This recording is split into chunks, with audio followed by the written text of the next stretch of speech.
The iFi xDSD Gryphon has really made me appreciate my portable audio setup, but in this review I'm seeing if it's actually worth its price tag, because it can be found for £600 in the UK and $600 in the US. So to kick off this review I want to talk about portability, and yes, in my hand I've got the 2018 iFi xDSD, which I still think is a fantastic DAC, but the iFi xDSD Gryphon here is less scratch prone because it doesn't have this kind of glossy finish to it, which is a definite plus point and an improvement. However, when it comes to its overall weight and in terms of dimensions, they have increased. The weight is around 215 grams, up from around 127 grams, and the dimensions will be on your screen right now.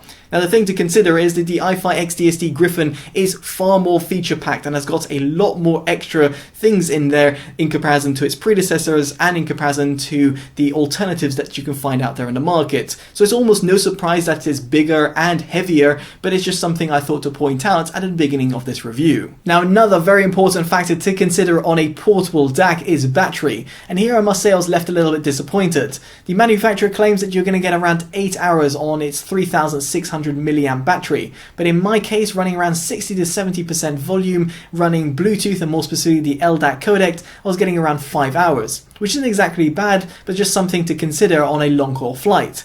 Thankfully, long haul flights usually do have a pin socket, or of course you can take a power bank, and in this case the iFi xDSD Gryphon does accept a input charge while simultaneously using it, and yes, that also includes when you have a Bluetooth output like I did via the LDAC codec. So what are the features that make it stand out? Well, in terms of the inputs and outputs, it's absolutely class leading. Now on the former, it's got a 3.5mm unbalanced jack, a 4.4mm balanced jack, then also a SPDIF/coaxial input via 3.5mm interface and USB Type-C. On the latter I was able to output 384 32-bit on my Windows device, which is really impressive.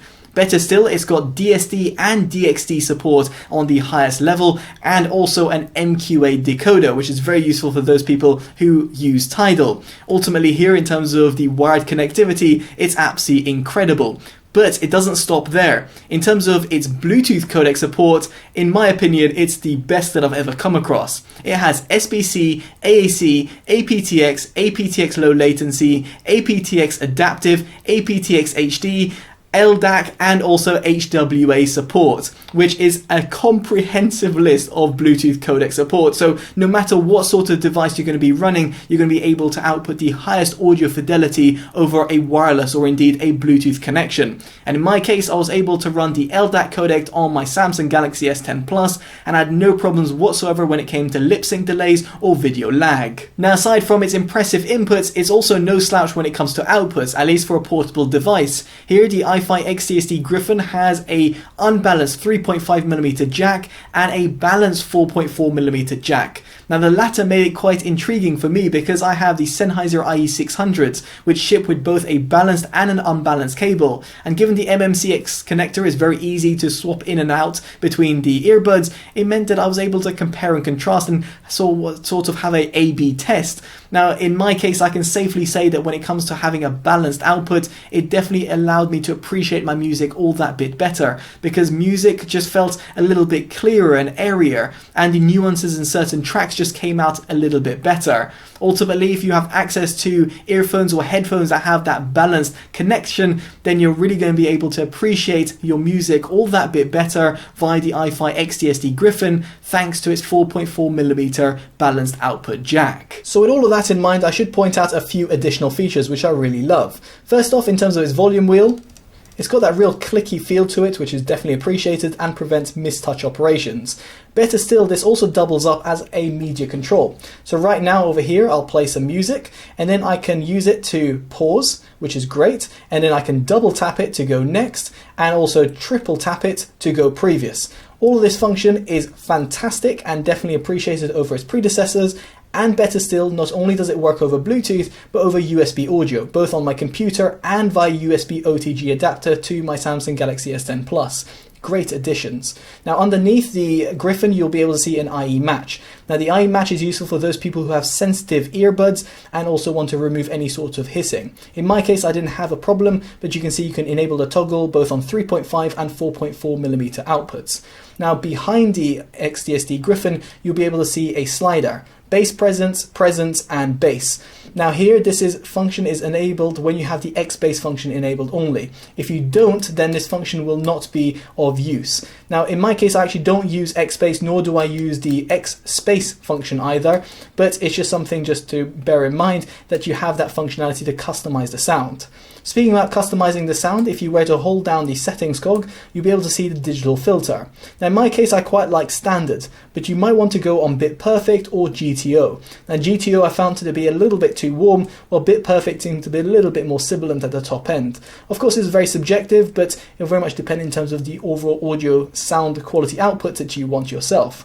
Now as for screen and brightness, you have got high, low, and off. I actually like using it on off because it saves on battery, but for the purpose of this video, I've left it on high.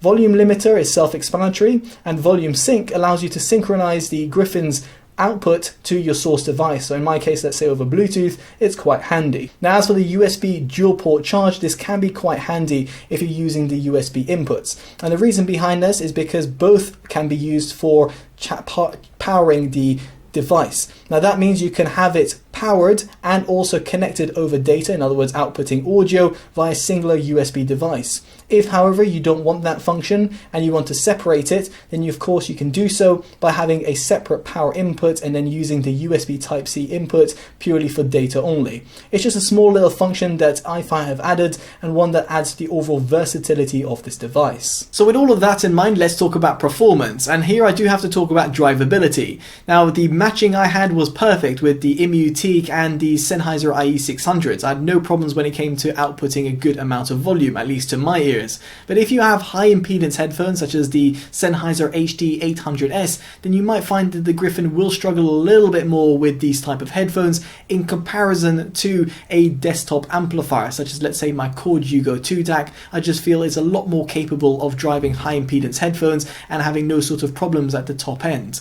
Now don't get me wrong, the iFi xDSD Gryphon is very capable and very scalable, but it's just something I just thought to highlight. Now before jumping into my subjective opinion about the overall sound quality performance, I should point out that I did not use XBass nor did I use XSpace, and the reason behind this is I felt that XSpace was just a little bit airy and fairy and took away from the overall frequency range, and the XBass took away specifically from the mid-range tones. So as a result, I just left these both disabled.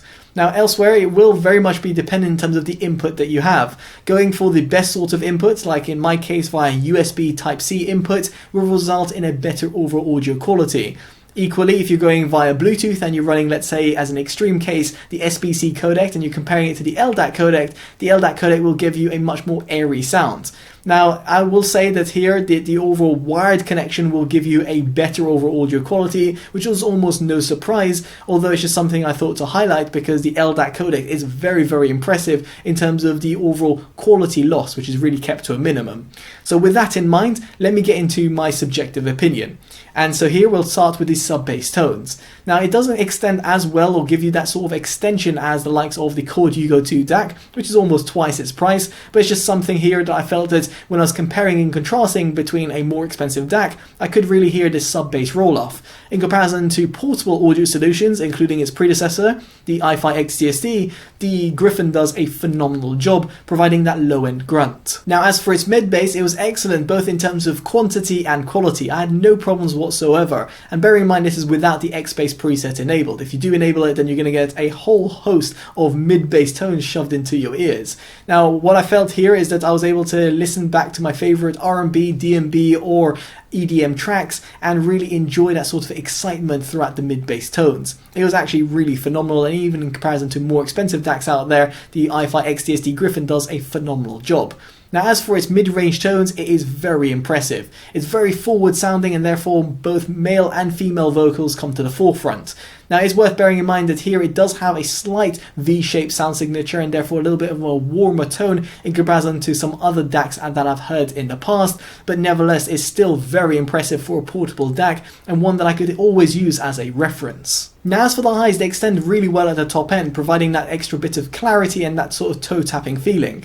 Better still, I had no problems when it came to the overall harshness or sibilance, at least in terms of my setup and my own hearing. Yours might differ in terms of the volume that you're outputting or indeed your own setup.